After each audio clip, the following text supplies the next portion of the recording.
새해 복 많이 받으시고 2022년 새해가 밝았습니다.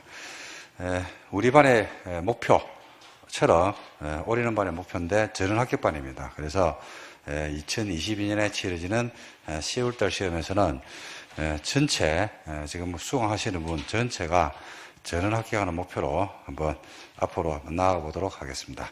자, 수업 진행할게요. 자, 오늘은 어디 할 차례냐면 지구단위계획 관련 내용에서 설명을 드리겠습니다. 지구단위계획이죠. 지구단위계획은 여러분들이 잘 알다시피 뭐 때문에 만드는 거냐니까 어디를 개발할 때 어떻게 개발하자는 얘기입니까? 이쁘게 개발하죠. 이게 지구단위계획 목적입니다. 이쁘게 뭐 하자? 개발하는 데 목적이 있겠죠. 그죠? 그러니까 개발하는 데 목적이 있으니까 개발 수요가 멈춰 스톱하고 있어야 됩니까? 아니면 개발이 스톱하는 게 아니고 움직이고 있어야 됩니까? 움직여야 되겠죠. 그죠? 그러니까 어디에 지정하냐면 주로 어디에?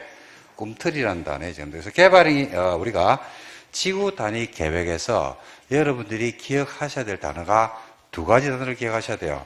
법조문에 내지는 교재에 없다 하더라도 제가 설명했던 내용 중에서 지구 단위의 목적은 뭐 하는데 목적이 있다? 이쁘게 개발하는 데 목적이 있다. 그리고 아무데나 지정되는 게 아니고 어디에 한다? 꿈틀이 한다. 이 두 가지를 머릿속에 연두에 둔 상태에서 내용을 파악하시면 좋겠습니다. 자, 먼저 기출해수하고 그 다음에 학습 포인트를 보도록 하겠습니다. 지구단위 개념은 거의 출제가 된다라고 보시면 돼요. 거의. 여기 보시면 20, 21, 24, 25, 26, 27, 28, 29, 30 몇 회 쉬었어요? 31회를 쉬었거든요. 그 32회 제가 수업을 하면서 올해는 지구단위 계획 무조건 나옵니다. 라고 말씀드린 적 있죠. 그죠? 무조건 나왔어요. 31회 때 나왔죠. 그죠? 그리고 33회 시험에서는 입에 없는 한은 그냥 나옵니다. 지구단위 계획 매년 나온다. 국토계획법에서 차지하는 영역이 굉장히 중요한 영역이기 때문에 그냥 매년 출제가 되는 파트다라고 생각하고 정리를 하시면 되겠습니다. 그래서 꾸준히 출제가 이루어지는 테마로서 전체 논점을 출제하고 있어요. 전체 논점입니다. 전체 논점을 출제한다는 것은요, 지구 단위 계획은 두 파트로 구성이 되어 있거든요. 먼저 하나가 지구 단위 계획을 뭐 하는 거 한 개, 지정하는 거 한 개. 지정했으니까 그게 맞는 뭘 수립해야 돼요? 계획을 수립해야 되겠죠. 네, 계획을 수립하는 거 한 개인데, 전체 논점이라는 것은 한 문제를 출제를 하게 되면 지정해서 한 지문을 한 두세 개 정도 끄집어내고 그 다음에 계획에서 지문을 두세 개 끄집어내가지고 5개의 지문을 구성하는 게 일반적 형식입니다. 전체를 물어보는 문제가 많이 출제가 되고 있으니까 전체를 다 보셔야 되겠죠. 출제 가능성은 거의 90%에 육박한다라고 보시면 되겠습니다. 중요도는 90%니까 역시 중요도는 별 3개죠. 그죠? 그래서 12월달하고 1월달 과정에서 수업이 진행이 됩니다. 학습 범위는요, 지구 단위 계획 지정하는 거 한 개, 그 다음 뭐 하는 거 한 개, 계획 한 개, 이렇게 되어 있습니다. 전체 논점을 지문으로 출제하고 있고, 빠뜨리지 말고 전체 정리가 필요한데, 특히 올해는 신설된 규정이 있거든요. 21년도에 신설된 규정이 있습니다. 그 신설된 규정에 관련된 내용들을 우리가 조금 정리를 하면서 가주면 좋지 않겠느냐, 이렇게 생각합니다. 자, 개념은 뭐 하자? 이쁘게 개발하자. 그 다음에 재량적 지정 대상 지역. 재량이라는 것은 지구 단위 계획구역을 지정할 수 있는 지역이 있죠. 꿈틀이. 의무적 지정 대상 지역. 정택시 공원에 놀러 가자. 그죠? 거기에 대해서 구분이 돼야 되겠습니다. 그죠? 그 다음에 비도시 지역에서 지구 단위 계획구역을 지정하는데 어디에 지정되는지는 아시죠? 계획관리하고 개발지정지구에 지정합니다. 그리고 지정할 때 면적 기준이 있죠. 원칙 3만, 아파트 연립 30만, 그 다음에 초등학교 용지가 확보됐든지 자연보존권역이면 면적이 얼마? 10만이라고 하는 면적 요건이 있습니다. 특히 개발지정지구에서 지정할 때 각 개발지정지구가 있어야 되는 용도지역이 있습니다. 주거개발지정지구는 계획관리지역에 위치해야 되고 산업유통개발지정지구는 계획관리, 생산관리, 어디 농림지역에 위치하면 됩니다. 그리고 관광휴양개발지정지구는 도시 외지역에 있으면 되겠죠. 이런 식으로 개발지정지구가 지정될 때 어떤 용도지역에 지정된지 그 요건 부분을 정리를 꼭 하셔야 됩니다. 수험생들이 좀 어려워하는 파트가 암기가 안 되다 보니까 이 파트를 좀 어려워합니다. 그래서 이런 부분들을 좀 집중적으로 공부를 해두시면 구멍이 뚫리는 걸 막을 수 있지 않을까 이렇게 생각합니다. 그리고 지구 단위 계획을 만들 때 반드시 포함되는 게 두 가지가 있죠. 용기, 건물의 용도 제한, 건폐율, 용적률 높이의 최고 최저한도, 기반 시설의 배치나 규모에 관한 사항은 반드시 포함되어야 되니까 이거 따로 드셔야 되고, 행위제한이 완화되죠, 그죠? 완화되는데 국토계획법에서 완화되는 게 3가지 아닙니까? 건축 제한, 또 건폐율, 또 용적률. 그 다음에 건축법상 완화되는 규정이 5가지가 있죠. 돼지 몇 마리, 2마리가 어디 올라가서, 높이 올라가서 어디서 놀고 있다? 공제에서 놀고 있더라라는 규정. 그 다음에 주차장법상 설치 기준이 완화됩니다. 총 몇 가지 완화됩니까? 9개가 완화되겠죠. 완화 범위에서 가지고 도시에서는 건폐율을 몇 프로 완화시켜줍니까? 150. 용적률은 200. 높이는 120. 주차장 설치 기준은 100%가 완화되는데 비도시 지역에서는 건폐율과 용적률은 도시하고 똑같이 150에 200입니다. 근데 주차장 설치 기준이라든지 높이 완화 규정이 비도시에서는 있다 없다? 없죠. 그런 내용들을 정리하면 되겠습니다. 실효 규정이 2가지가 있죠. 지구 단위 계획 구역이 지정되고 나면 계획을 몇 년을 만들어야 됩니까?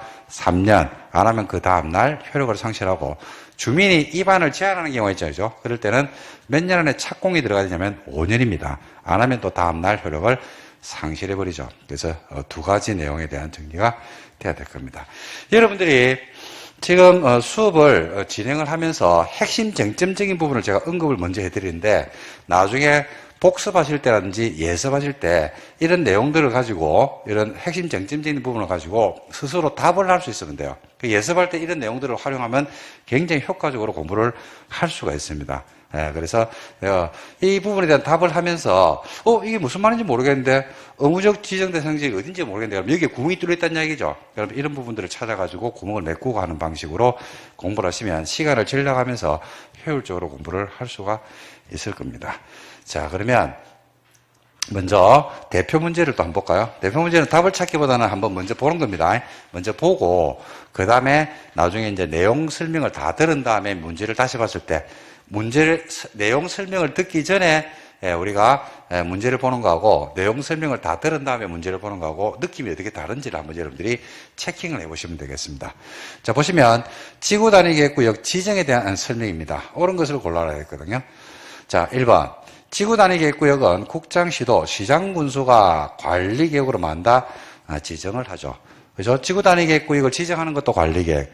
지구 단위 계획을 수립하는 것도 관리 계획인데 지구 단위 계획구역 지정권자가 국장, 시도, 누굽니까? 시장 군수입니다. 이유는 원래 관리 계획의 결정권자가 누가 되냐면 시도 또는 대도시시장이 원칙이죠. 예외적으로 누가 됩니까?